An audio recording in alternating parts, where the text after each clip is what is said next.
अहाना और अर्जुन जब घर के अंदर आए तो पूरा माहौल जैसे एक पल को थम गया। दरवाजे पर खड़ी दुर्गा देवी ने दोनों को एक साथ देखकर आरती की थाली उठा ली। थाली की रोशनी अहाना के चेहरे पर पड़ी तो उसकी आंखों में एक अलग ही चमक दिखाई दी।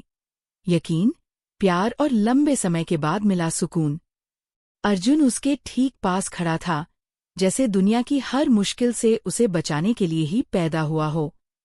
लेकिन इसी समय भीतर से एक तेज आवाज आती है। ठाकुर जी दोनों को रोकने की कोशिश कर रहे थे। उनका चेहरा सख्त, आंखें लाल और चाल ऐसी जैसे किसी अनहोनी को पहले ही भांप चुके हों। पूरे घर में एक हलचल सी फैल गई। सबको एहसास हो चुका था कि आज के दिन बड़े घर में कुछ अलग ही तूफान उठने वाला है। कहानी की शुरुआत होती है श्रुतो मामा के घर से, जहां चारों तरफ खुशियों की गूंज फैली हुई है। दुर्गा देवी ने एक भव्य दावत रखी है। घर में मेहमानों की चहल पहल है। दीवारों पर रोशनी झिलमिला रही है और हवा में मिठाइयों की खुशबू तैर रही है। पर इन सारी खुशियों के बीच हर नज़र सिर्फ एक जोड़ी पर टिकी है, अर्जुन और अहाना। कल तक जो रिश्ता टूटने की कगार पर खड़ा था, आज वही रिश्ता मानो फिर से जन्म ले चुका था। अर्जुन अपने हाथों से अहाना को खाना खिला रहा था और अहाना के चेहरे पर वह पुराना दर्द नहीं, बल्कि नई उम्मीदें साफ झलक रही थीं। दोनों ने मन ही मन फैसला कर लिया था कि अब बीते हुए गमों को पीछे छोड़ सिर्फ एक दूसरे के साथ खड़े रहना है। लेकिन कहते हैं कि हर उजाले के पीछे एक गहरा साया जरूर छिपा होता है। जहां एक तरफ श्रुतो मामा के घर में खुशियां फूट रही थीं, वहीं दूसरी तरफ बड़े घर में नफरत का जाल बुना जा रहा था।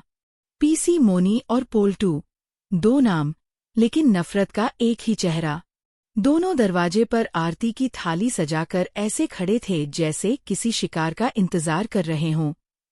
उनके होठों पर एक चालाक मुस्कान थी और आंखों में वह चमक जिसे देखकर दूर से ही मुसीबत पहचान में आ जाती है। उन्हें पूरा यकीन था कि अर्जुन आज किसी नई लड़की को ब्याह कर घर लाने वाला है। एक ऐसी लड़की जिसे वे अपनी उंगली पर नचा सकें। घर के एक कोने में तीनों बहुएं रो रो कर खोई हुई थीं। उन्हें लगता था कि आज अहाना की जिंदगी हमेशा के लिए बदल जाएगी। उन्हें डर था कि कहीं किसी नई लड़की की एंट्री से अहाना की जगह ही खत्म ना हो जाए। तभी अचानक घर के मुख्य गेट के पास एक तेज हॉर्न बजता है। सबकी नजरें उस दिशा में जाती हैं। फूलों से सजी वही कार, जिसे देखकर पूरा घर खुशियों में डूब जाना चाहिए था, आज वह गाड़ी जैसे सबके दिलों की धड़कनें बढ़ाकर रख देती है। पीसी मोनी की खुशी का ठिकाना नहीं रहता।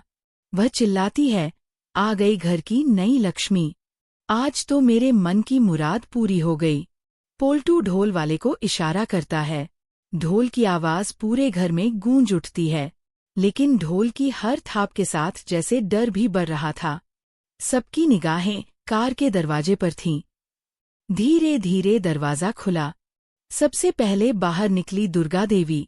उनके चेहरे पर गजब की निश्चिंतता और एक ऐसी मुस्कान, जैसे उन्हें पहले से पता हो कि आज क्या होने वाला है।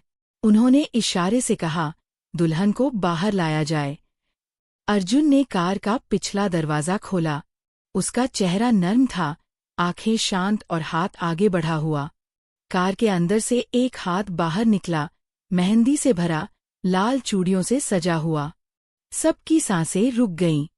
जैसे ही दुल्हन ने थोड़ा सा घूंघट उठाया, पीसी मोनी और पोल्टू के चेहरे से रंग उड़ गया।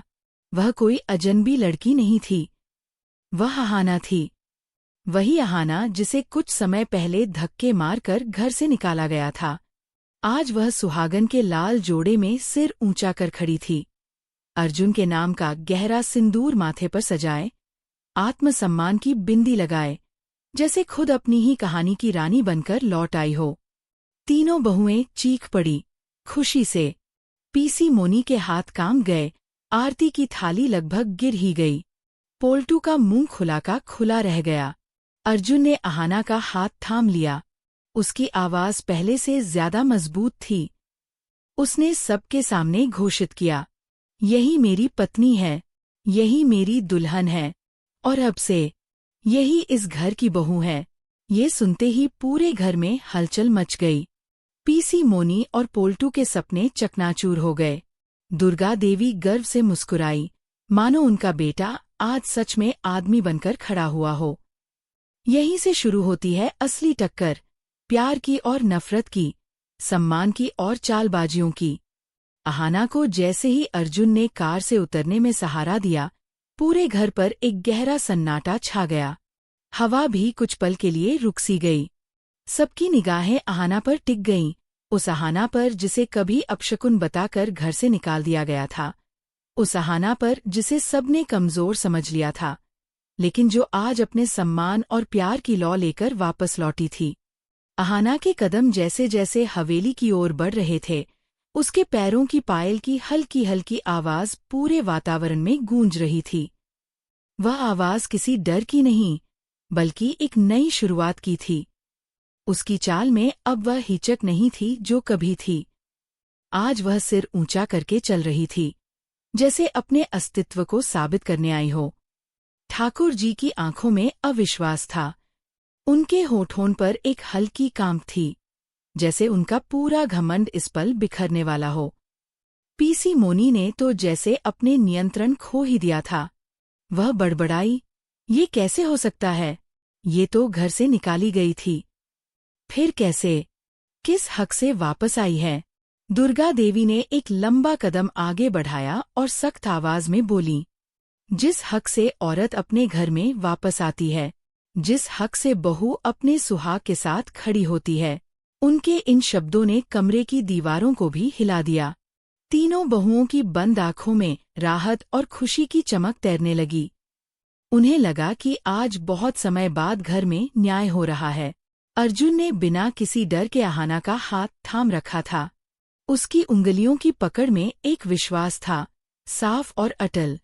उसने कहा, जो लोग सोच रहे थे कि घर में कोई नई लड़की आएगी, उन्हें शायद पता नहीं कि मेरी दुनिया सिर्फ एक ही नाम से है, अहाना। ये सुनकर पीसी मोनी की आंखों में जलन साफ झलकने लगी। उन्होंने पोल्टू को घूरा, मानो ये सब उसकी गलती हो। पोल्टू ने तुरंत नजरें चुरा लीं। उनका पूरा चालाकी भरा प्लान उसी पल मिट्टी में मिल चुका था। अहाना अंदर बढ़ी। घर के आंगन में गलीचे बिछे थे, फूलों की पंखुड़ियां थीं और दीवारों पर रंगोली की तरह चमकती सजावटें। लेकिन वह सच जानती थी, ये सजावटें उसके लिए नहीं की गई थीं। ये सब एक दूसरे नाम के लिए तैयार किया गया था, लेकिन नियति सबके इरादों से बड़ी होती है। घर सजाया गया था, लेकिन बहू वही बनी जिसके लिए ये घर नसीब में लिखा गया था। वह गृह प्रवेश के सामने पहुंची तो उसकी सांसें थोड़ी तेज हो गईं। वर्षों से इस चौखट पर खड़े होने का उसका सपना टूट भी चुका था और फिर पूरा भी हो रहा था, लेकिन अपने वक्त पर, अपने तरीके से। उसने दुर्गा देवी की तरफ देखा। दुर्गा देवी ने धीरे से सिर हिलाया, एक इजाजत, एक आशीर्वाद और एक अनकहा संदेश कि अब ये घर तुम्हारा है, इसे संभालो। अहाना ने हल्के कदमों से कलश को छुआ और चावल धीरे धीरे फैलकर भीतर बिखर गए। वह पल किसी जश्न जैसा था, लेकिन कुछ चेहरों के लिए वह एक नींद हराम कर देने वाला सच था।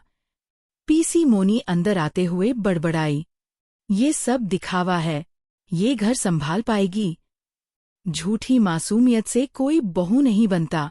दुर्गा देवी ने पलटकर ऐसा घूरा कि मोनी चुप हो गई। बहू बनना दिखावे से नहीं, नियत से होता है, और अहाना की नियत में आज भी कोई खोट नहीं है। अहाना सब सुन रही थी, लेकिन उसने एक भी शब्द का जवाब नहीं दिया। उसके चेहरे पर जो शांत चमक थी, वही उसकी सबसे बड़ी ताकत थी। वह जानती थी कि जवाब शब्दों से नहीं, अपने काम और व्यवहार से देना है।